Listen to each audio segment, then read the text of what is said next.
So for this lesson, we will be talking about how to find the domain of a function because this unit is all about functions and operations with functions. So our domain of a function is the set of valid x values.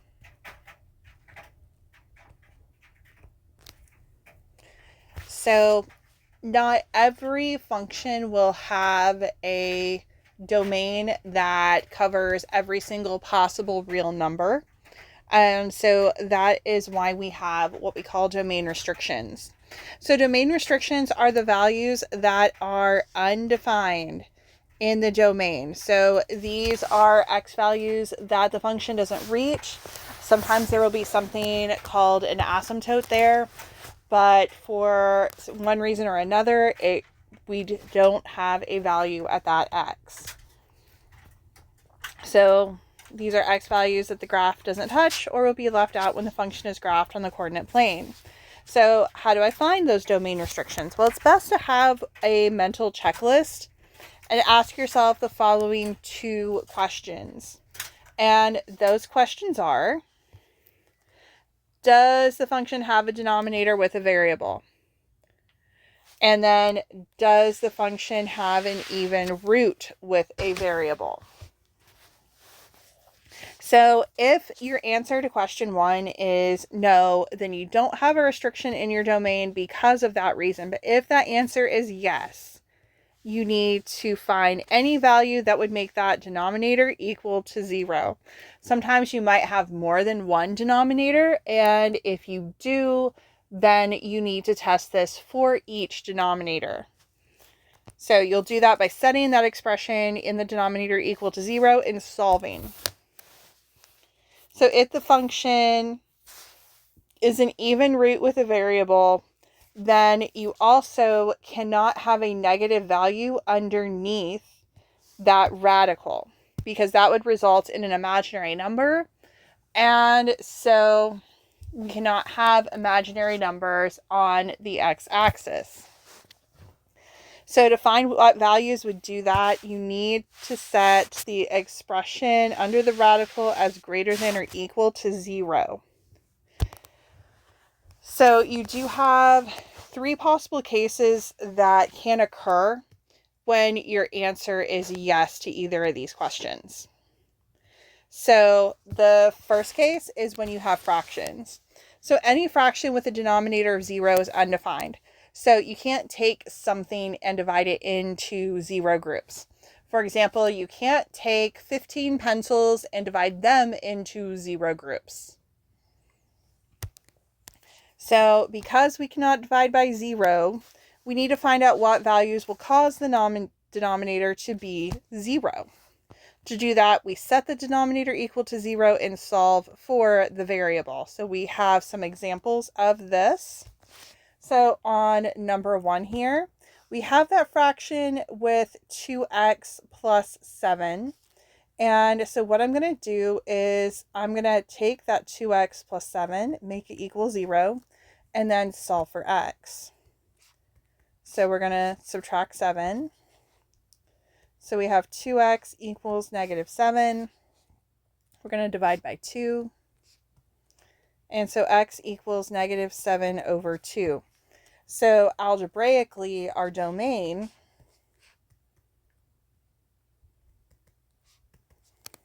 is going to be that x cannot equal negative 7 over 2, or we have negative infinity to negative 7 over 2, and then negative 7 over 2 to positive infinity. So the top is algebraic notation, the bottom is interval. So let's go ahead and then look at number 2. So we have x squared minus 16 in the denominator. And so we are going to go ahead and solve for x. I'm going to solve by the square root. So we're going to add 16 to each side.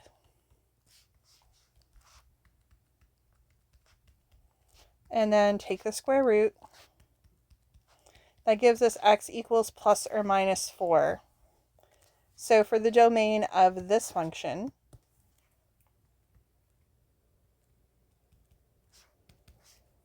we have that x cannot equal plus or minus 4, or we have negative infinity to negative 4, negative 4 to 4, and then 4 to infinity.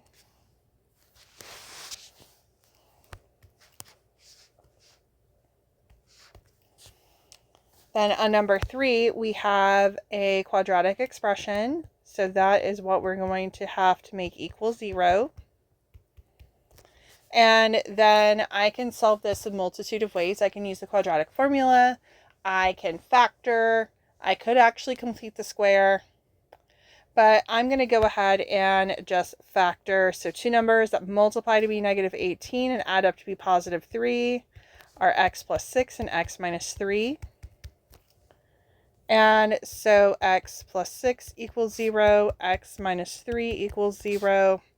So over here, x is going to equal negative 6, and x is going to equal a positive 3. So that means for my domain,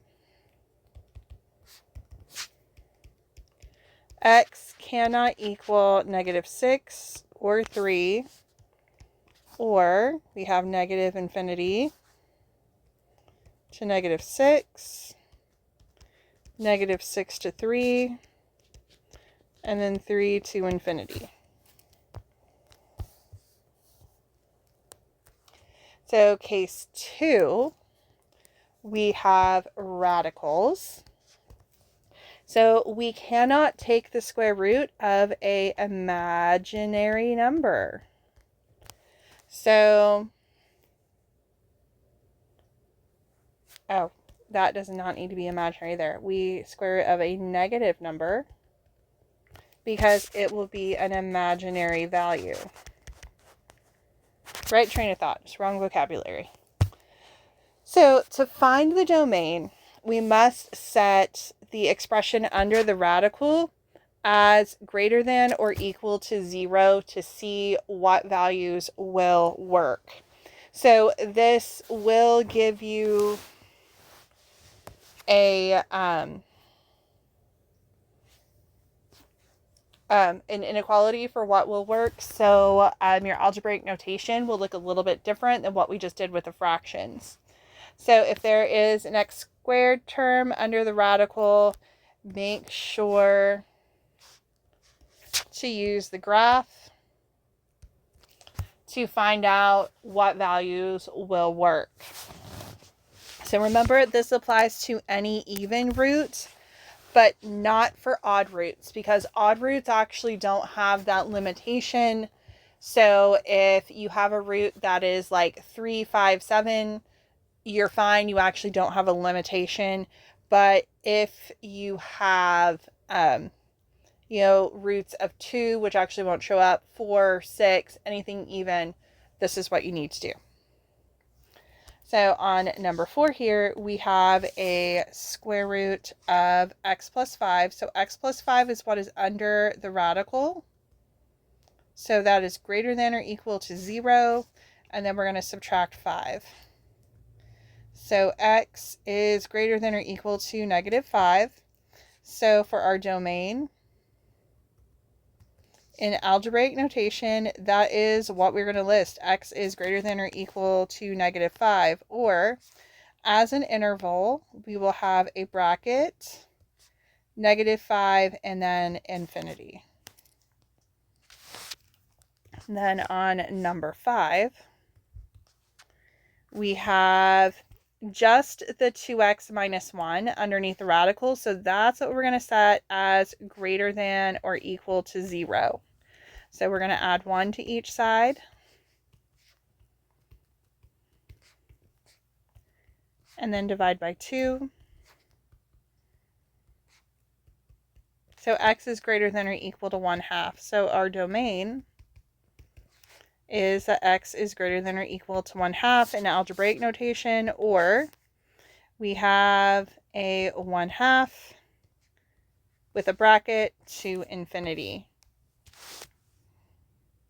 All right, so then on number 6, we do have a quadratic expression underneath that radical. So we have x squared plus 3x minus 28 is greater than or equal to 0. So this is probably going to be most easily solved with Desmos and using the graph. So we're going to put this in Desmos. So we have x squared minus 3x plus 28. Actually, that is a minus 28. Okay, and then we are going to change that to is greater than or equal to y, since we are trying to graph it. And here we have that or statement like we talked about in Unit 5. So we have x is less than -4, or 7, or x is greater than or equal to 7. So that's actually going to be our domain in algebraic notation. So we have that x is less than or equal to -4, or x is greater than or equal to 7. And so that is actually our domain. Or we are going to have -infinity to -4 with a bracket, and then a u, and then 7 to infinity. So either of those will work. All right, so then let's look at case 3. So this is what happens when you have a radical that is in the denominator of a fraction. So if the radical is in the denominator, you need to set the expression under the radical as greater than 0 and drop the or equal to and solve for the variable. So if the radical is the numerator of the fraction, then you need to just set the denominator equal to 0, then solve for x, and then set the expression under the radical as greater than or equal to 0, and then solve for x. Compare both answers on a number line to determine the domain of the function, because sometimes this leaves a value out of that inequality, sometimes it doesn't. So let's go ahead and look at some examples here for case 3. So on number 7, we have a radical in the denominator. So we have it as a fraction and in the denominator. So what we're going to do is we're going to take what's underneath that radical, and instead of doing greater than or equal to, we're just going to do greater than. Okay, that's the only variable that we have. So in this case, we don't even have any operations to do. So our domain is that x is greater than 0. And then, of course, as an interval, this would be 0 to infinity. And then 8 is a little bit different because we don't have the radical in the denominator, but that radical is still there. So what we're going to do is we're going to take that 3x minus 24 and make it equal 0 and solve for x. So we're going to add 24 to each side and then divide by 3. So x is going to equal 8 there. So x cannot actually equal 8 as part of this domain. And then we've got to deal with the radical. So we have x minus 5 is greater than 0. And so we're going to add 5 to each side. So x can be greater than 5, but x also cannot equal 8. So this is where the number line comes in and can be really helpful. So we're going to just create that number line, and we are going to go ahead and start out with like 4,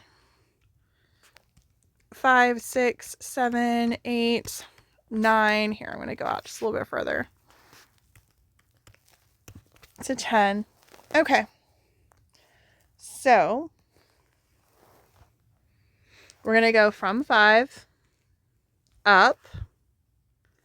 So we can't see, actually, we need to be greater than or equal to, actually.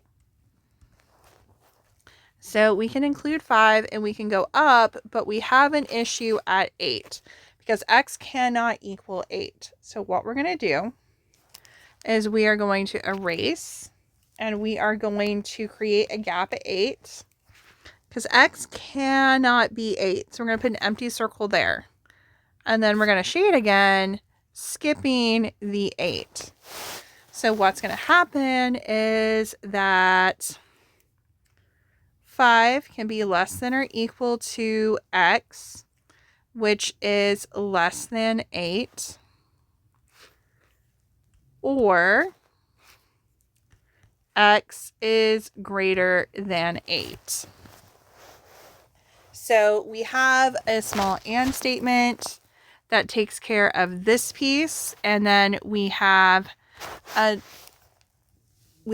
inequality continued after 8. So we have kind of an and statement built into the or statement.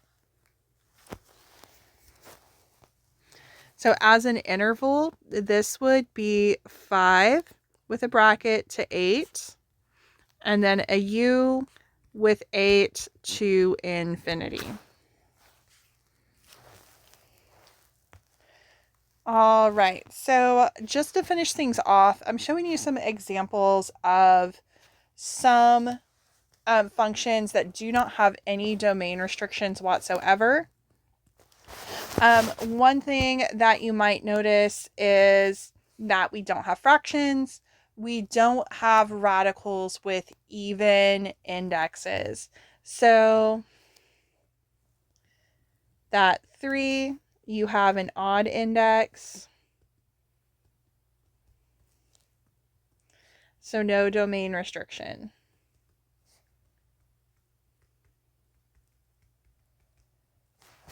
And then on number 10, you have no fractions.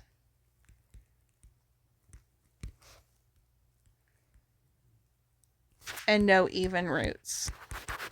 So on both of these, your domain is going to be negative infinity to positive infinity, or all real numbers.